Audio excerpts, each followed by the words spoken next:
anak-anak, Assalamualaikum. Berjumpa lagi dengan Bu Indah. Bagaimana kabar kalian? Semoga senantiasa dalam keadaan sehat ya. Dan Ibu harap kalian juga masih tetap semangat walaupun pembelajaran masih dilakukan dari rumah. Nah, di pertemuan kali ini kita akan melanjuti materi dari pertemuan sebelumnya. Pertemuan kali ini kita akan membahas tentang struktur dan kebahasaan cerita fantasi. Oke, sebelum pelajaran dimulai, alangkah baiknya kita berdoa dulu ya menurut agama dan kepercayaan masing-masing.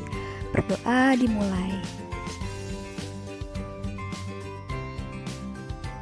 Berdoa selesai. Yap, selanjutnya kalian jangan lupa siapkan alat tulis dan buku catatannya ya.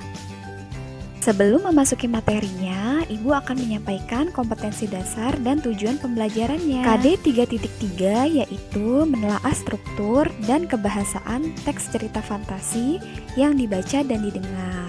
Selanjutnya, tujuan pembelajarannya yaitu siswa mampu menelaah struktur dan kebahasaan teks cerita fantasi yang dibaca dan didengar. Struktur teks fantasi terbagi menjadi 3. Yang pertama orientasi, yang kedua komplikasi, dan yang terakhir ada resolusi. Nah, agar kalian lebih memahami, yuk disimak penjelasannya. Yang pertama orientasi. Nah, di dalam cerita fantasi biasanya orientasi itu berisikan bagian awal cerita yang berisi pengenalan tokoh, latar, watak, dan konflik. Agar kalian lebih memahami, yuk disimak contoh yang ada di samping. Nah, dari contoh tersebut bisa kita lihat ya, orientasinya itu terdapat pengenalan latar dan tokoh. Bagaimana kita bisa mengetahuinya? Yuk kita lihat ya di sini kalimat pertama di awal paragraf yaitu Minggu pagi yang cerah, Ardi, Handi, dan Dani berada di Candi Trowulan. Minggu pagi yang cerah sudah bisa menunjukkan latar waktu yaitu pagi hari.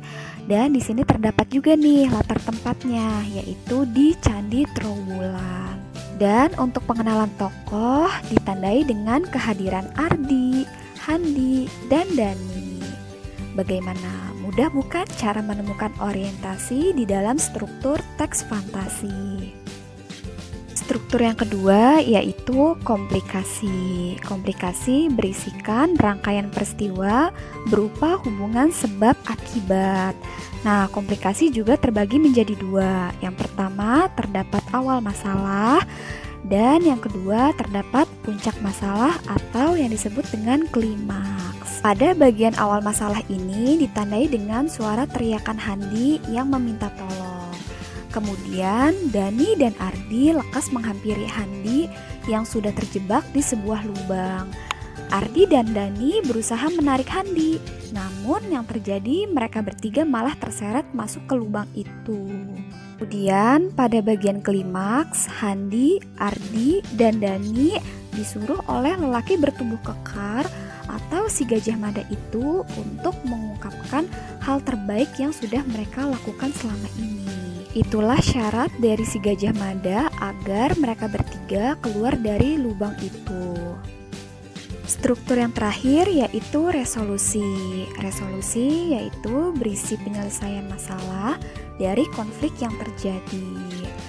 Nah, resolusi dari cerita tersebut saat terdengar dentuman keras yang seakan-akan Handi, Ardi, dan Dani dapat keluar dari lubang tersebut. Kemudian mereka bertiga bekerja keras untuk menghasilkan sebuah karya yang bagus dan mereka bertiga bertekad kuat untuk memiliki perilaku yang baik. Materi selanjutnya yaitu kaidah kebahasaan cerita fantasi. Nah, kaidah kebahasaan yang pertama yaitu penggunaan kata ganti orang. Penggunaan kata ganti orang terbagi menjadi 3, yaitu orang pertama, orang kedua, dan orang ketiga. Lalu di sini juga terbagi lagi nih, ada bentuk tunggal dan bentuk jamak. Contohnya di sini orang pertama bentuk tunggal menggunakan kata aku, saya, sedangkan kalau bentuk jamak menggunakan kata kami. Kaidah kebahasaan yang kedua yaitu menggunakan panca indera. Dari contoh tersebut dapat disimpulkan bahwa terdapat indera pendengar karena di sini kita bisa mendengar suara Handi yang berteriak minta tolong. kaidah kebahasaan yang ketiga terdapat konjungsi waktu. Biasanya konjungsi waktu ditandai dengan kata setelah, sebelum, sementara, akhirnya.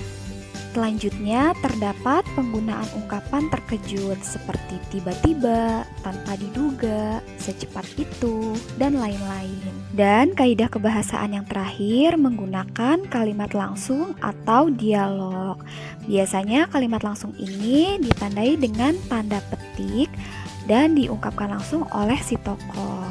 Alhamdulillah, materi struktur dan kebahasaan cerita fantasi sudah selesai. Ibu harap kalian paham ya dengan penjelasan Ibu. Kalau masih ada yang belum paham, bisa diskusi di kolom komentar. Ibu akhiri sampai di sini. Sampai jumpa di pertemuan selanjutnya. Salam hangat dari Bu Indah. BMM, belajar mudah, menyenangkan.